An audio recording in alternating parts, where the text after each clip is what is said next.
Hello दोस्तों, आज हम लोग जो टिहरी गढ़वाल है उत्तराखंड का जो एक अंश है टिहरी, उसके बारे में हम जानकारी लेंगे। तो आज हम आपको बताएंगे कि टिहरी का जो इतिहास है वो किस प्रकार से रहा है, क्या क्या टिहरी शब्द का अर्थ है, इसमें कौन कौन से राजाओं ने किस प्रकार से जो है कि शासन किया था, उसके बारे में हम आज बताएंगे। तो चलिए आगे बढ़ते हैं। आगे बढ़ने से पहले, टिहरी गढ़वाल उत्तराखंड राज्य के बाहरी हिमालयी दक्षिणी ढलान पर पड़ने वाला एक पवित्र पहाड़ी जिला है। कहा जाता है कि इस ब्रह्मांड की रचना से पूर्व भगवान ब्रह्मा ने इस पवित्र भूमि पर तपस्या की थी, अर्थात टिहरी को ब्रह्मा की भूमि के नाम से भी जाना जाता है। इस जिले में पड़ने वाले दो स्थान मुनि की रेती एवं तपोवन प्राचीन काल में ऋषियों की तप स्थली थी। यहाँ के पर्वतीय इलाके एवं संचार के साधनों की कमी के कारण यहाँ संस्कृति अभी तक संरक्षित है। टिहरी गढ़वाल का नाम दो शब्द टिहरी एवं गढ़वाल से मिलकर बना है, जिसमें उपसर्ग टिहरी वास्तव में त्रिहरी का अपभ्रंश है, जो कि उस स्थान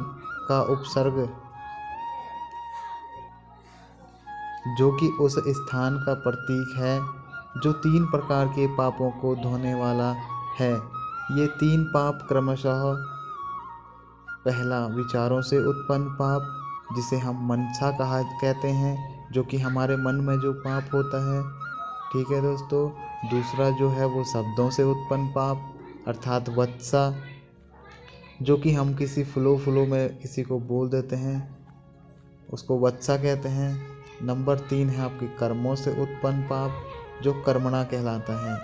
इस प्रकार दूसरे भाग गढ़ का अर्थ है, जिसे हम टिहरी गढ़वाल में जो गढ़ का अर्थ है देश का किला, अर्थात वास्तव में पुराने दिनों में किलों की संख्या के कब्जे को उनके शासक की समृद्धि और शक्ति को मापने वाली छड़ी माना जाता था। 1888 से पहले पूरा गढ़वाल क्षेत्र अलग अलग स्वतंत्र राजाओं द्वारा शासित छोटे छोटे गढ़ों में विभाजित था, जिनके शासकों को राणा, राय और ठाकुर कहा जाता था। ऐसा कहा जाता है कि राजकुमार कनकपाल, जो मालवा से बद्रीनाथ जी के दर्शन को आए थे, जो कि वर्तमान में चमोली जिले में है, वहाँ उनकी भेंट तत्कालीन राजा भानु प्रताप से हुई। राजा भानु प्रताप ने राजकुमार कनकपाल से प्रभावित होकर अपनी एकमात्र पुत्री का विवाह उनके साथ तय कर दिया और अपना सारा राज्य उन्हें सौंप दिया। धीरे धीरे कनकपाल एवं उनके वंशजों ने सारे गढ़ों पर विजय प्राप्त कर साम्राज्य का विस्तार किया। इस प्रकार 1803 तक, अर्थात 915 सालों तक समस्त गढ़वाल क्षेत्र इनके अधीन रहा। 1794-95 के दौरान गढ़वाल क्षेत्र गंभीर अकाल से ग्रस्त रहा तथा पुनः 1883 में यह क्षेत्र भयानक भूकंप से त्रस्त रहा। तब तक गोरखाओं ने इस क्षेत्र पर आक्रमण करना शुरू कर दिया था और इस क्षेत्र पर उनके प्रभाव की शुरुआत हुई। इस क्षेत्र के लोग पहले ही प्राकृतिक आपदाओं से त्रस्त होकर दुर्भाग्यपूर्ण स्थिति में थे और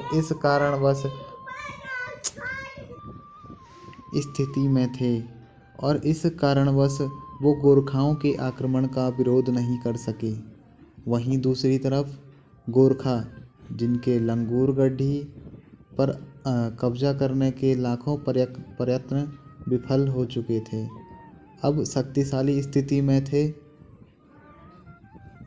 सन 1803 में उन्होंने पुनः गढ़वाल क्षेत्र पर महाराजा प्रद्युम्न शाह के शासनकाल में आक्रमण किया। महाराजा प्रद्युम्न शाह देहरादून में गोरखाओं से युद्ध करते हुए वीर गति को प्राप्त हुए, परंतु उनके एकमात्र नाबालिग जो सुपुत्र थे सुदर्शन शाह को उनके विश्वास पात्र राज दरबारियों ने चालाकी से बचा लिया। इस लड़ाई के पश्चात गोरखाओं की विजय के साथ ही उनका अधिराज्य गढ़वाल क्षेत्र में स्थापित हुआ। इसके पश्चात उनका राज्य कांगड़ा तक फैला और उन्होंने यहाँ 12 वर्षों तक राज्य किया, जबकि तब तक कि उन्हें महाराजा रणजीत के द्वारा कांगड़ा से बाहर नहीं निकाल दिया गया। वहीं दूसरी ओर Sudarshan Shah east India company से मदद का प्रबंध करने लगे ताकि गोरखाओं से अपने राज्य को मुक्त करा सके। ईस्ट इंडिया कंपनी ने कुमाऊं, देहरादून एवं पूर्वी गढ़वाल का एक साथ ब्रिटिश साम्राज्य में विलय कर दिया था तथा पश्चिमी गढ़वाल को राज्य सुदर्शन शाह को सौंप दिया, जो टिहरी रियासत के नाम से जाना गया।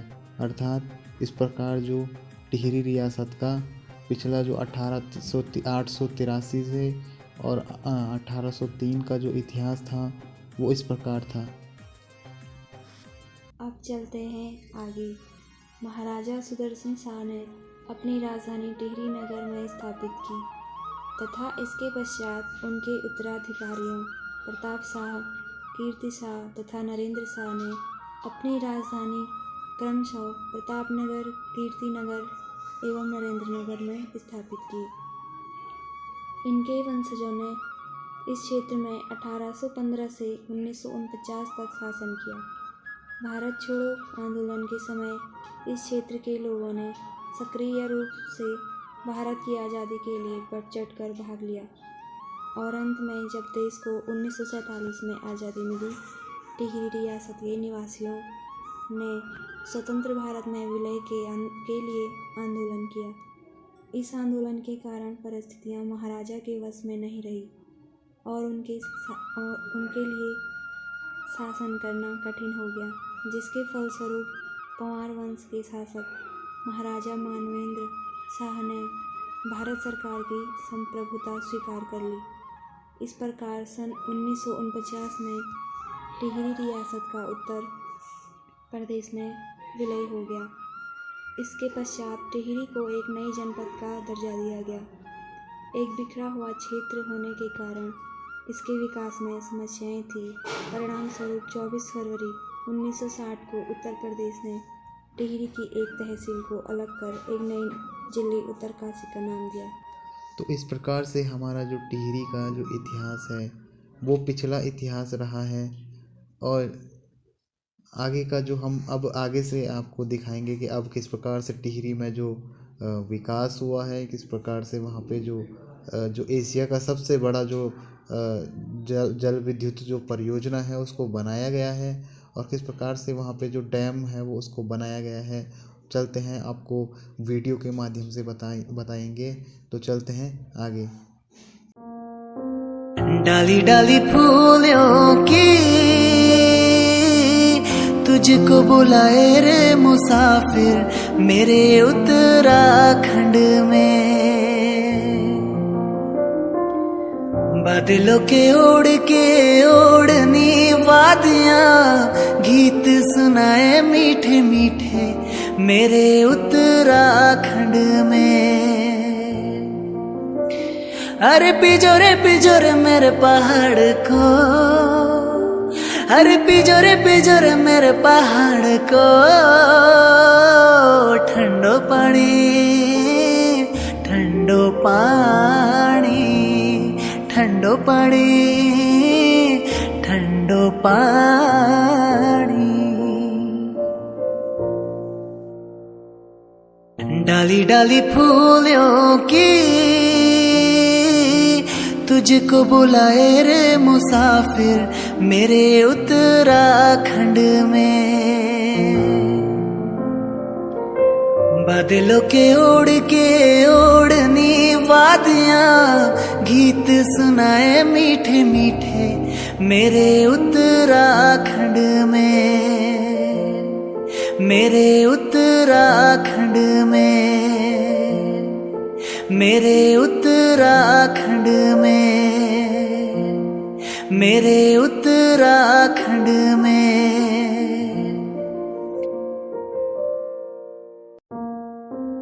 डाली डाली फूलों की तुझको बुलाए रे मुसाफिर मेरे उत्तराखंड में। बादलों के ओढ़ के ओढ़नी वादियां गीत सुनाए मीठे मीठे मेरे उत्तराखंड में। अरे पिजोरे मेरे पहाड़ को, अरे पिजोरे मेरे पहाड़ को, ठंडो पानी ठंडो पानी ठंडो पानी ठंडो पानी।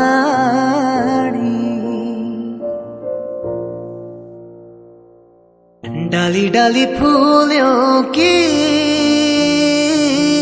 तुझको बुलाए रे मुसाफिर मेरे उत्तराखंड में।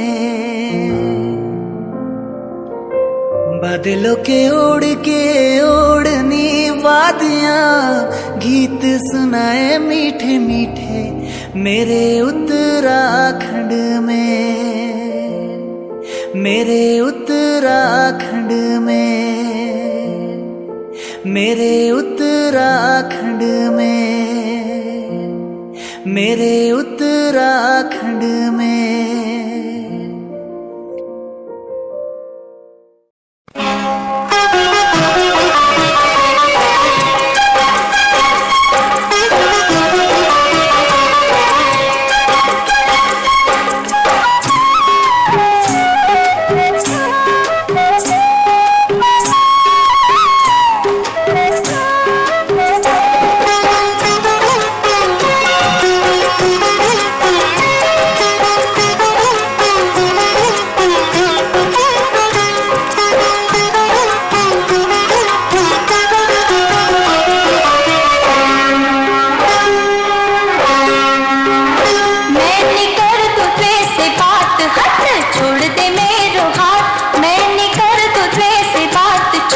छोड़ दे मेरो हाथ, बोल चिट्ठी किलनी भेजी, तिन चिट्ठी किलनी भेजी।